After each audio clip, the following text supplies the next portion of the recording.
Some tales are so bizarre they refuse to be forgotten. They linger at the edge of our minds, daring us to believe no matter how outlandish they sound. The story of Mel's Hole is one such legend, a mystery that has captivated both skeptics and believers for years. It all started back in 1997, when Mel Waters phoned into the late-night radio show Coast to Coast AM. He claimed he'd stumbled upon a bottomless pit on his property, hidden near Manastash Ridge in Washington state. Mel described a strange 9-foot-wide hole. He once lowered more than 80,000 feet over 15 miles of fishing line into the abyss, and still never hit bottom. The line just vanished into endless darkness. But depth wasn't the only oddity. According to Mel, the hole had eerie, almost supernatural qualities.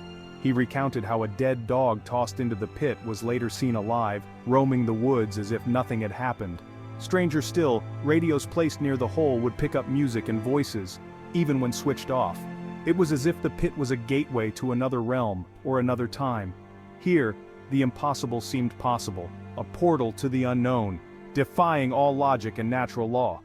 After Mel shared his story, he claimed government agents showed up, took over his land, paid him off, and ordered him to stay silent. The area was suddenly off limits, cloaked in secrecy. The legend only grew. Was the government hiding something incredible? Was there a secret too dangerous for the world to know? What could be so powerful, so mysterious that it needed to be locked away? The questions only deepened the enigma. For years, seekers have scoured the forests and hills for Mel's Hole, but no one has ever found it. The entrance remains elusive, if it ever existed at all. The tale endures, a riddle whispered in the dark, passed from one generation of thrill seekers to the next. Is Mel's Hole real or just a modern campfire myth meant to chill and entertain? The line between truth and legend blurs in the glow of the fire. The truth, it seems, is as unfathomable as the hole itself, impossible to see, impossible to measure, but that's the kind of mystery that begs to be unraveled. Some questions are simply too intriguing to ignore, so we decided to investigate for ourselves. Fueled by curiosity and adventure, we set out to uncover the truth behind the legend. The legend was about to collide with reality. Our journey into the unknown was just beginning. Every great expedition starts with a question, a spark of curiosity that refuses to fade no matter how many years pass or how wild the legend. For us, that question was simple yet profound. Can we find the truth about Mel's Hole? Could we finally separate fact from fiction and see what really lies beneath the surface? My team brought modern tech to this old mystery. A state-of-the-art cave exploration drone equipped with cameras, sensors, and lights designed to pierce the darkness where no human has ever gone. Our crew was handpicked for their expertise and courage. Dr. Eris Thorne, a skeptical geologist with a sharp eye for the unusual, Lena Petrova, our fearless drone pilot, whose steady hands and nerves of steel have guided machines through some of the world's most dangerous places, and Ben Carter, sound expert and folklorist, who spent years collecting stories and recording the strange echoes of the unknown. We scoured Kittitas County, using ground-penetrating radar and satellite maps, chasing a legend that had haunted the region for decades. Every lead, every rumor brought us closer. After days of searching, we found it, a 9-foot-wide, perfectly round hole, hidden in a clearing so remote it felt untouched by time. The sight was both thrilling and unsettling. The air was cold, the atmosphere electric with anticipation. We could feel the weight of the legend pressing in around us. It looked unnatural, a wound in the earth, as if something had torn open the ground and left it to fester. We set up base, calibrated the drone, and prepared for descent. Every piece of equipment was double-checked, every plan reviewed. Every move was deliberate, every step precise. The terrain was treacherous, and we couldn't afford mistakes. We were about to send our best tech into the unknown. The expedition was on, and there was no turning back. The legend was real, and we were standing at its edge, feeling the pull of the abyss below. The only way forward was down, into darkness, into mystery, into the heart of the unknown. Our hearts pounded as we prepared to uncover the truth. The abyss waited. We were ready, united by curiosity and courage. This was no longer just a story. It was our reality, and whatever secrets Mel's Hole held, we were determined to find them.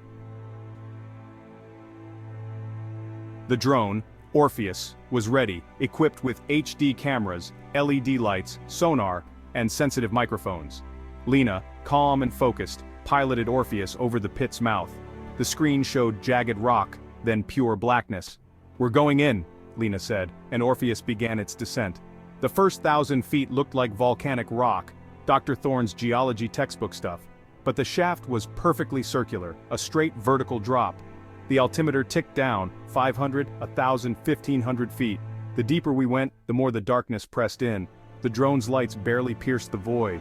Then the temperature reading stopped dropping, unnatural. Ben, listening to the audio, whispered, "I'm hearing something, a low hum, very low frequency."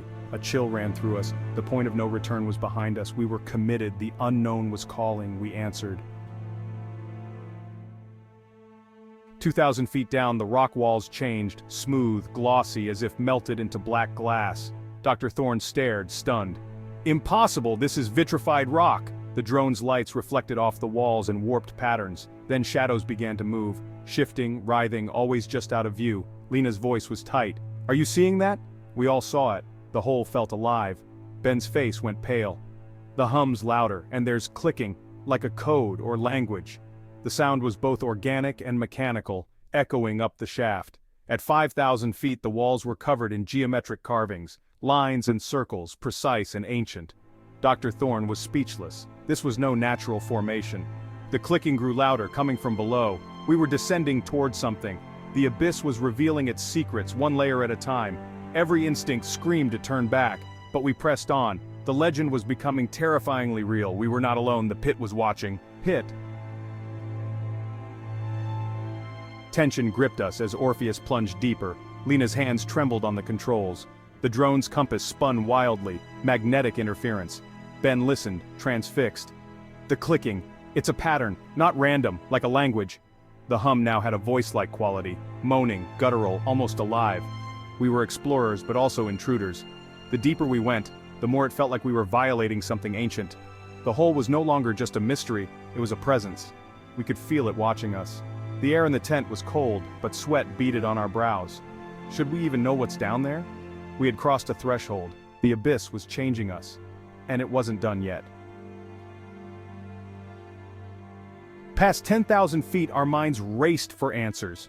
Dr. Thorne clung to science, maybe geothermal activity or fulgurite from ancient lightning. But nothing explained the carvings or moving shadows. Ben believed the legends, a gateway, a portal, a language from another world. I wondered if this was a government project, an underground base, a secret experiment, or something alien. The shaft, the patterns, the sounds, man-made, or not of this earth. Maybe a crashed ship, its inhabitants still alive, waiting in the dark. Down here, anything seemed possible. The line between science fiction and reality was gone. At 15,000 feet, the shaft opened into a vast, endless cavern. The drone's lights couldn't find the walls or floor, just swirling dust and darkness. Wreckage drifted in the void, twisted, metallic, unidentifiable. Then, a colossal black monolith appeared, covered in the same geometric patterns. The clicking sound pulsed from it, in time with a faint internal light. It was alive, or awakening. Suddenly, a blinding flash erupted from the monolith. The screen went white, a shriek of static filled the tent. Lena lost control. "All systems failing, I'm losing the signal!" The video flickered, cavern, monolith, then static. The screen went black. Orpheus was gone. The abyss had taken our messenger. We sat in stunned silence. The legend had swallowed our technology whole. The final transmission was over. The pit kept its secrets. We were left with only questions. We tried for hours to reconnect, sending signal after signal into the darkness, but the hole stayed silent, as if swallowing every attempt to reach inside. We had come for answers, driven by curiosity and hope, but left with more questions and a deep, unsettling fear that lingered long after we departed. The smooth, impossibly polished walls, the shifting shadows that seemed to move on their own, the ancient carvings whose meaning eluded us, the vast, echoing cavern, and the enigmatic monolith. What did it all mean? Each discovery only deepened the mystery. Our data was corrupted, our footage incomplete, as if the hole itself resisted being documented, erasing evidence of what we'd seen. We had peered into the abyss and it had stared back, leaving us with a sense of being watched by something ancient and unknowable. Mel's Hole is more than a story, it's a real place, defying science and reason, challenging everything we thought we knew about the world beneath our feet. We confirmed the unnatural depth, the strange, echoing sounds that defied explanation, and the presence of objects and phenomena that simply shouldn't exist in nature. The loss of Orpheus, our most advanced drone, was the price for knowledge, a stark reminder that profound mysteries still hide beneath our feet, waiting for the brave or the foolish to seek them out. Mel's Hole remains one of America's greatest unsolved mysteries, a place where reality blurs with legend and the unknown reigns supreme. Its legend endures because it taps into our deepest fears, the dark, the deep, the unknown, and the possibility that some secrets are meant to stay hidden. We didn't conquer the hole, we only made the legend stronger, adding our own chapter to its ever-growing mythos. Somewhere, deep beneath Washington, a black monolith pulses in the dark, waiting for the next explorers, the next questions, the next sacrifice. The hole is still there, silent and undisturbed, its secrets buried in shadow. And its secrets are safe, for now. But someday, someone will return, drawn by the same irresistible mystery that called to us.